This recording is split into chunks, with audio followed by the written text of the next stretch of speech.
morning. Today we are going to discuss about second unit of third module. The unit name is exercise therapy. This unit provides a general idea about the exercise therapy, including therapeutic movements, fundamental and derived positions, posture, gait training and transfer techniques, and also discuss about the different types of equipments used in exercise therapy. Now let us discuss about the important aims of exercise therapy. Exercise therapy is a means of accelerating the patient's recovery from injuries and diseases which have altered his normal way of living. The main aim of exercise therapy are that to provide activity and minimize the effect of inactivity, to increase the normal range of motion, to strengthen the weak muscles, and to improve the performance in daily activities. Next is movements and types of movements. Movements is a fundamental characteristic of all animal life and the means by which the organism adapts itself to the demands made upon it by the environment in which it lives. അതായത് ഒരു ജീവി ജീവിക്കുന്ന ചുറ്റുപാടിൻ്റെ അനുസരിച്ച് അല്ലെങ്കിൽ അതിൻ്റെ ആ ജീവിയുടെ അഡാപ്റ്റേഷൻ്റെ ഭാഗമാണ് അതിൻ്റെ മൂവ്മെൻറ്റ്സ് എന്ന് പറയുന്നത്. അപ്പോൾ ഹ്യൂമൻ മൂവ്മെൻറ്റ്സ് മറ്റ് ജീവികളിൽ നിന്ന് വ്യത്യസ്തമാണ്. നമ്മൾ ഫിസിയോതെറാപ്പിയിൽ movements is an important tool. അപ്പോൾ എങ്ങനെയാണ് മൂവ്മെൻറ്റ്സിനെ നമ്മൾ ക്ലാസിഫൈ ചെയ്യുന്നത് എന്നതിനെ പറ്റിയാണ് ഈ ഒരു ഭാഗത്ത് നമ്മൾ ഡിസ്കസ് ചെയ്യുന്നത്. അതായത് മൂവ്മെൻറ്റ്സിനെ നമുക്ക് broadly we can classified into active and passive movement. In active movement we can further classify it into voluntary and involuntary movements. We can classify the active voluntary movement into assisted exercise, free exercise, assisted resisted exercise, and resisted exercise. Involuntary movements are those movements that occur without our willing is known as involuntary movement. Reflex action is a best example for involuntary movements. ഇനി നമ്മൾ discuss ചെയ്യുന്നത് assisted exercise. That name denotes assisted exercise is taken by giving assistance. അതായത് ഒരു movements ചെയ്യാൻ വേണ്ടിയിട്ട് ഒരു ക്ലയൻറ്റിനെ നമ്മൾ assist ചെയ്യുന്നുണ്ടെങ്കിൽ that type of exercise is known as assisted exercise. ഒന്നുകിൽ ആ മൂവ്മെൻറ്റ് പൂർത്തീകരിക്കാൻ മസിൽസിന് പവർ ഉണ്ടാവില്ല, അല്ലെങ്കിൽ മസിൽസിൽ കോർഡിനേഷൻ ഉണ്ടാവില്ല. അപ്പോൾ ഇത് രണ്ടും ഇല്ലാത്ത സമയത്ത് ഒരു എക്സ്റ്റേണൽ ഫോഴ്സ് കൊണ്ട് നമ്മൾ ആ മൂവ്മെൻറ്റ് ചെയ്യാൻ വേണ്ടിയിട്ട് ഒരു അസിസ്റ്റൻസ് കൊടുക്കുന്നു. That exercise is known as assisted exercise. When muscle strength or coordination is inadequate to perform a movement, an external force is applied to compensate for the deficiency. അപ്പോൾ ഇങ്ങനെ നമ്മൾ ചെയ്യുന്ന സമയത്ത് ക്ലയൻറ്റ് ഏത് ഡയറക്ഷനിലേക്കാണോ ഒരു മൂവ്മെൻറ്റ് ചെയ്യുന്നത് ആ ഡയറക്ഷനിലേക്ക് തന്നെയായിരിക്കണം എക്സ്റ്റേണൽ ഫോഴ്സും കൊടുക്കേണ്ടത്. എങ്കിൽ മാത്രമേ അയാൾക്ക് ആ മൂവ്മെൻറ്റ് കംപ്ലീറ്റ് ചെയ്യാൻ പറ്റുകയുള്ളൂ. Next is free exercise. Free exercise എന്ന് പറയുമ്പോൾ ഒരു അസിസ്റ്റൻസോ റെസിസ്റ്റൻസോ ഇല്ലാതെ ക്ലയൻറ്റ് സ്വന്തമായിട്ട് ചെയ്യുന്ന എക്സസൈസിനെയാണ് നമ്മൾ ഫ്രീ എക്സസൈസ് എന്ന് പറയുന്നത്.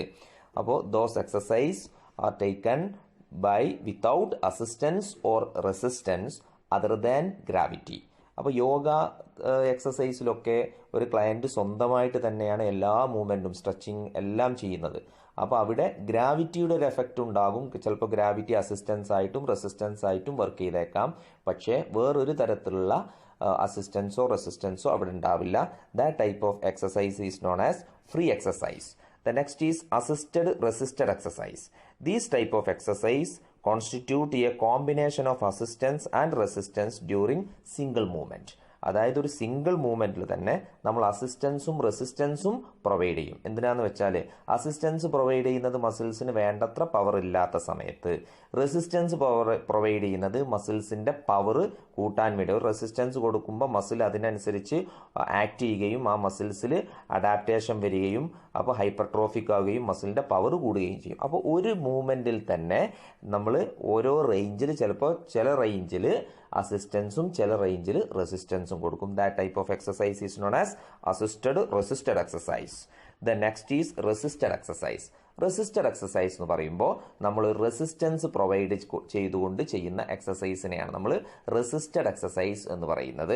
അവിടെ നമ്മൾ റെസിസ്റ്റൻസ് കൊടുക്കാൻ വേണ്ടിയിട്ട് വ്യത്യസ്ത തരത്തിലുള്ള സംഗതികൾ നമ്മൾ യൂസ് ചെയ്യും. ചിലപ്പോൾ അത് വെയിറ്റ് ആവാം, പുള്ളി സർക്യൂട്ട് ആവാം, അല്ലെങ്കിൽ മാലിയബിൾ സബ്സ്റ്റൻസ് എന്തെങ്കിലും ആവാം, സ്പ്രിങ് ആവാം. അപ്പോൾ ഇങ്ങനെയുള്ള സബ്സ്റ്റൻസുകളൊക്കെ വെച്ചിട്ട് നമ്മൾ പേഷ്യൻറ്റിന് ഒരു മൂവ്മെൻറ്റ് ചെയ്യുന്ന സമയത്ത് അതിനെ റെസിസ്റ്റ് ചെയ്യും. റെസിസ്റ്റ് ചെയ്യുമ്പോൾ ഒന്നും കൂടെ എഫേർട്ട് എടുത്തുകൊണ്ട് ക്ലയൻറ്റ് ആ മൂവ്മെൻറ്റ് ചെയ്യുകയും മസിൽസിൻ്റെ പവർ ഇൻക്രീസ് ചെയ്യാൻ അത് സഹായിക്കുകയും ചെയ്യും. These type of exercise is known as resisted exercise. ഇനി നമുക്ക് അസിസ്റ്റഡ് എക്സസൈസ് എങ്ങനെയാണ് ഫിസിയോതെറാപ്പി സെറ്റപ്പിൽ ട്രീറ്റ്മെൻറ്റിന് വേണ്ടി യൂസ് ചെയ്യുന്നത് എന്നുള്ളത് ഒന്ന് പരിശോധിച്ച് നോക്കാം. ഈ വീഡിയോ ഒന്ന് കാണുക.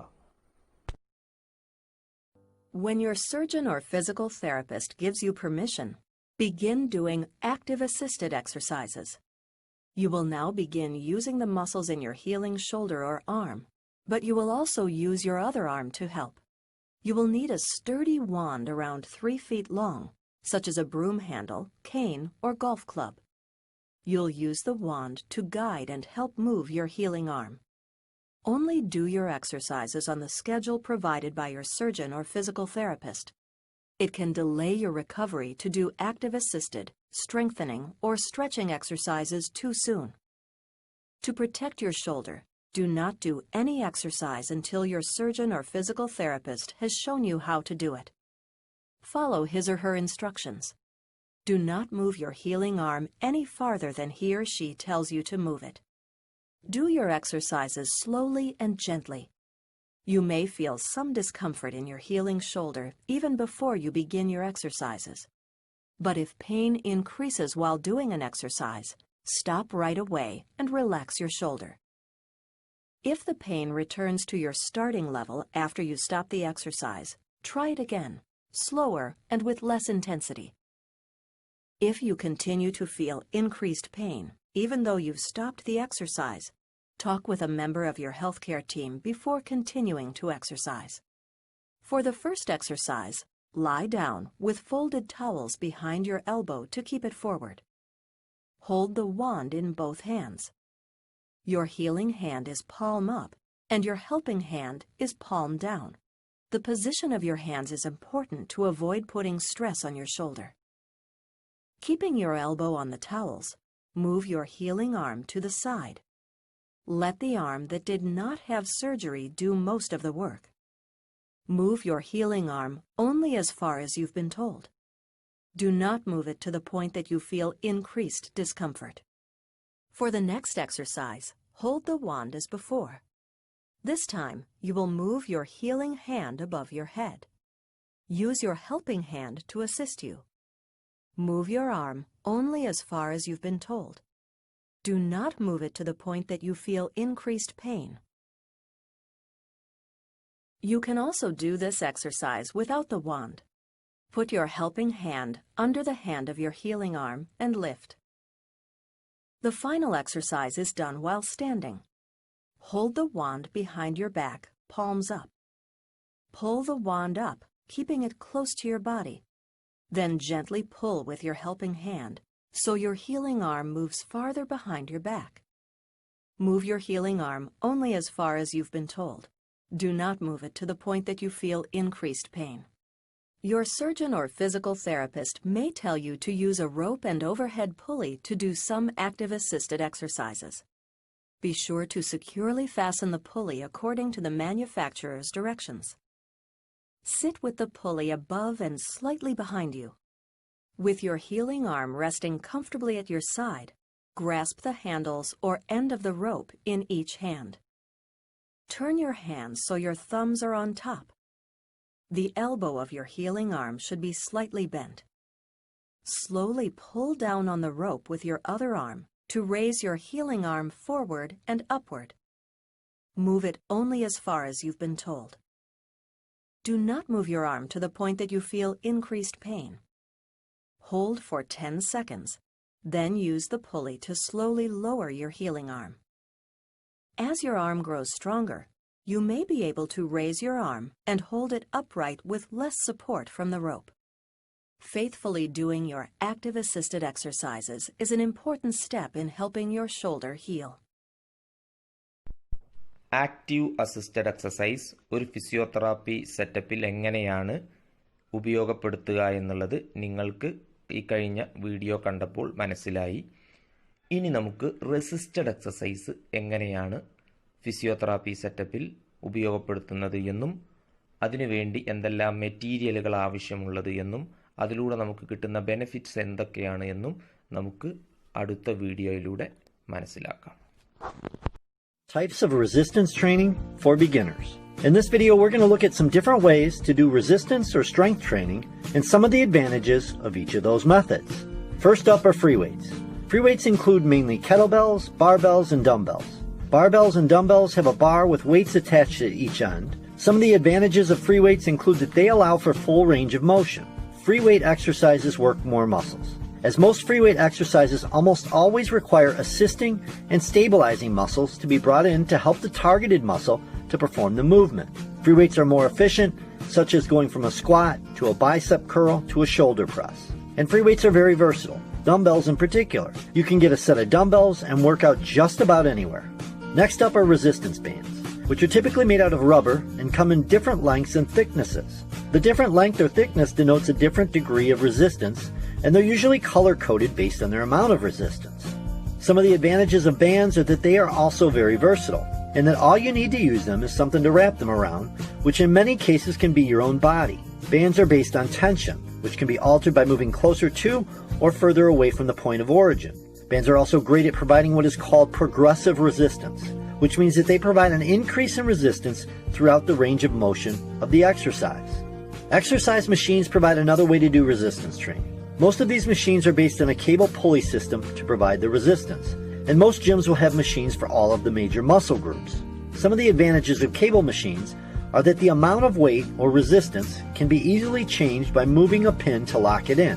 Machines can also be beneficial to people who are trying to isolate a muscle or a group of muscles because most exercises performed on machines don't require stabilizing muscles to be involved in the movement. And most fitness beginners find machines to be less intimidating than free weights or bands because most of the machines usually have a diagram of the movement to be performed. Bodyweight exercises are another way to perform resistance training.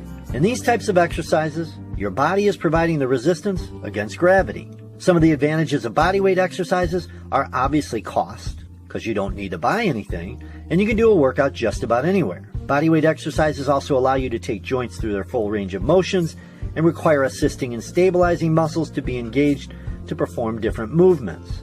Stability exercises are exercises where balance is required to do a certain movement. This can be done while the body is in motion, or from a stationary position, such as on one leg, or from an unstable platform like a Bosu ball or balance board. Stability exercises can be done using just body weight or with free weights. Some of the advantages of stability exercises are that they require the recruitment of many muscles in the body to perform movements. They will help improve agility, coordination, and overall athleticism. As mentioned earlier, they can be done with body weight or dumbbells, so they can be done just about anywhere as well. Medicine balls allow for another way to perform resistance training. They're usually made out of rubber and range in size and weight. Some of the advantages of medicine balls are that they can be used in many different ways. For instance, they can be thrown forcefully against a wall, which can help improve speed and power. They can be used in place of a free weight to perform exercises, allowing for full joint range of motion, and they can also be used to help improve stability and coordination. Suspension training is another great way to perform resistance training exercises. Suspension trainers are basically straps that are mounted to a bar or even a doorway in your house. They allow you to use your body weight against gravity in a variety of ways to perform exercises to target different muscle groups. Some of the advantages of suspension trainers are that they are affordable, usually costing between $70 and $200, and they can be used at home, in the gym, or even at a park. They also allow you to take joints through full range of motions and require assisting and stabilizing muscles to be engaged to perform different movements. These are just a few of the tools you can use to perform resistance training, and all of these are great ways to improve strength and overall fitness. It's a great idea to mix up fitness routines using all of these tools to challenge your body in different ways. And that be some of the different ways to do resistance training. Unit 2 active movements എന്ന ഭാഗം ഇവിടെ അവസാനിക്കുകയാണ്. ഇനി നമുക്ക് discuss ചെയ്യാനുള്ളത് passive മൂവ്മെൻറ്റിനെ കുറിച്ചാണ്. അപ്പോൾ ഇതുവരെ നാം ഡിസ്കസ് ചെയ്ത ആക്റ്റീവ് മൂവ്മെൻറ്റിനെ പറ്റി നോട്ട് തയ്യാറാക്കുക. പാസീവ് മൂവ്മെൻറ്റിനെ പറ്റി നമുക്ക് അടുത്ത വീഡിയോയിൽ ഡിസ്കസ് ചെയ്യാം. Okay, thank you.